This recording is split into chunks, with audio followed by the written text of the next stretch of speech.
Hello everyone, welcome to my channel SW Metro official channel. Kody Brown exposed in court.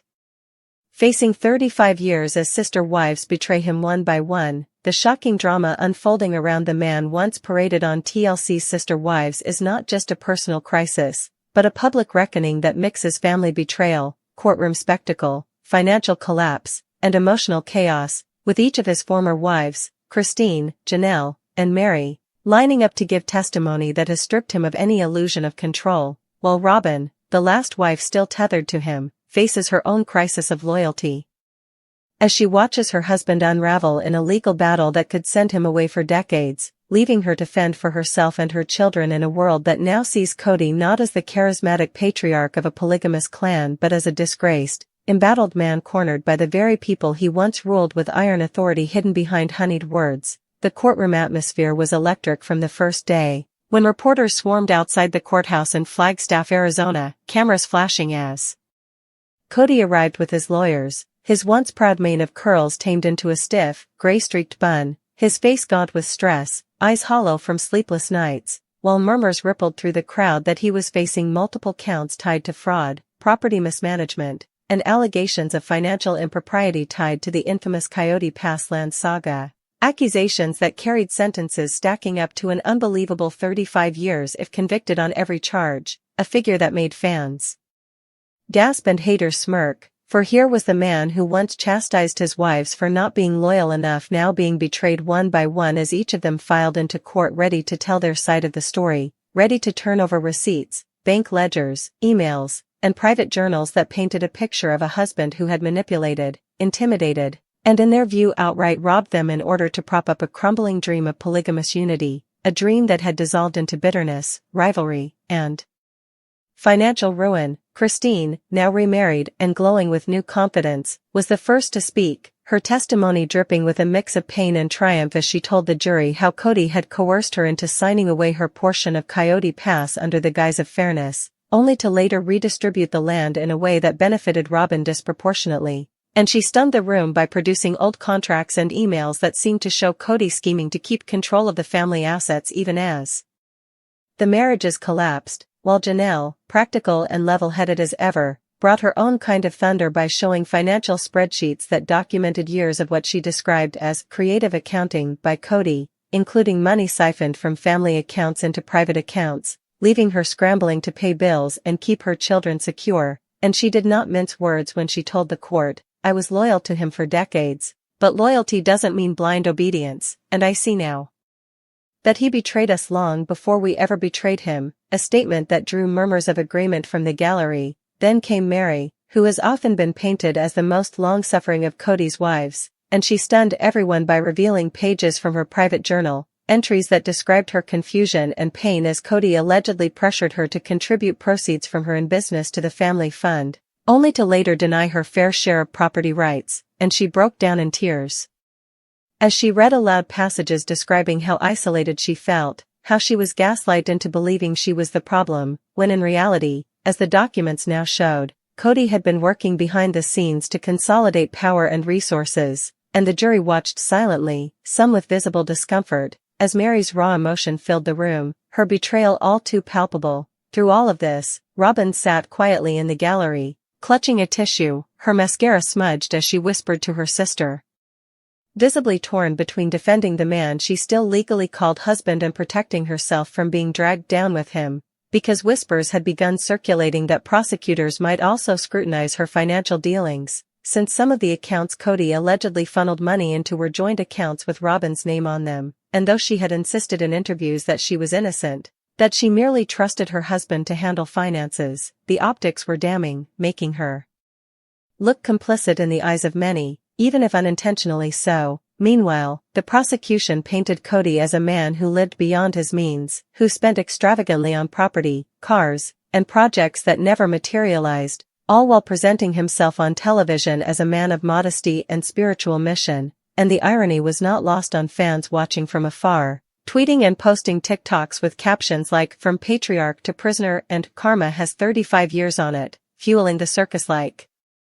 atmosphere outside the courthouse where fans held signs reading "Justice for the Sister Wives" and "Kody lied, wives cried." Inside, Kody's defense team argued that he was being unfairly targeted, that this was not about crime but about a family falling apart and turning personal grievances into legal accusations, and they tried to portray Christine, Janelle, and Mary as bitter ex-wives looking for revenge, but their efforts were undermined when even some of Kody's older children took the stand.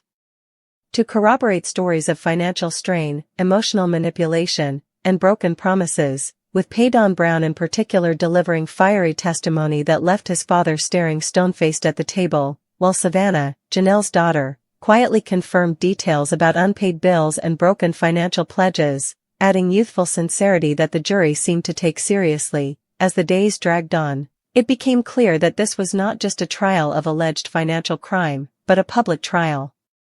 of Kody's entire persona, the carefully cultivated image of a family man with 4 loving wives and a brood of loyal children shattered under the weight of betrayal and evidence. And though the judge reminded the jury to focus only on the charges, the emotional narratives woven by the sister wives one by one were impossible to ignore, making the prospect of conviction all the more real. Outside, Christine's husband David Woolley was seen smiling and supportive. Janelle's children rallied behind her, and Mary found unexpected sympathy from fans who once criticized her, while Robyn became the loneliest figure of all, trapped in a loyalty test that no longer had a winning outcome, her sobs and trembling hands caught by cameras as she left court each day, while Kody, once the proud leader of a sprawling family empire, now looked more like a man stripped of everything: his wives, his children's respect, his financial empire, and possibly his freedom, as whispers grew louder that plea deals were being discussed, that his lawyers might advise him to cut losses and accept years behind bars rather than risk the full 35-year sentence, and fans couldn't help but marvel at the sheer dramatic irony of it all, how a man who preached about unity, love, and family values was now a symbol of betrayal, greed, and downfall, betrayed by the very women who once shared his bed and his dreams, women who were now reclaiming their voices in a courtroom that had become both theater and battlefield. Ensuring that no matter the verdict, the legend of Kody Brown's fall would echo for years to come. The carefully constructed facade of plural marriage as a harmonious, divinely sanctioned journey, meticulously curated for over a decade on the TLC series Sister Wives, has not just cracked, it has been utterly demolished in a courtroom, laying bare the grim reality of Kody Brown's reign. The man who once presented himself as a benevolent patriarch, the sun around which his 4 wives and 18 children happily orbited, now sits exposed not as a leader but as a defendant, facing the staggering possibility of 35 years in prison. This is not a mere family drama playing out on reality television, this is a legal and moral reckoning, a spectacular unraveling where the very women he vowed to cherish and protect have become the architects of his downfall, betraying him one by one not out of malice, but in a desperate pursuit of justice and survival. The testimony of Mary, Janelle, Christine, and Robyn has painted a devastating portrait of financial malfeasance, emotional abuse, and systemic manipulation, transforming the family's sacred covenants into evidence for the prosecution. The case, which centers on a complex web of alleged financial crimes including fraud, money laundering, and the illegal solicitation of investments from family and close associates under the guise of a doomed firearms venture called Dagger Colt, required a deep and intimate knowledge of the Brown family's convoluted financial ecosystem. To prove its case, the prosecution needed insiders, individuals who could trace the flow of money, decode the secret of conversations, and attest to Kody's intent. They found them in the very heart of his own home. The first and perhaps most shocking betrayal, given their long and fraught history, came from Mary. For years, Mary was the loyal first wife, weathering the humiliation of Kody's emotional abandonment and the catfishing scandal, often seeming to cling to the hope of reconciliation. In court, however, that hope was replaced by a steely resolve. Her testimony was a methodical autopsy of a marriage and a business partnership gone rotten. She provided detailed records of loans she had co-signed, funds from her own successful LuLaRoe business that were funneled into Dagger Colt under promises of extravagant returns, and text messages where Kody, with chilling salesmanship, pressured her to recruit her own downline of investors from her network of friends. Her betrayal was not of a husband she loved, but of a manipulator she finally saw clearly. She exposed the loyalty he demanded as a financial and emotional trap, providing the prosecution with its first major roadmap to the money. If Mary provided the roadmap, Janelle provided the damning forensic accounting. Always portrayed as the pragmatic, numbers-oriented wife who managed the family's budget, Janelle's betrayal was the most clinical and therefore the most devastating to Kody's defense. She laid bare the complete lack of separation between the family's personal finances, the LLCs set up for the show, and the capital for Kody's various ill-fated ventures.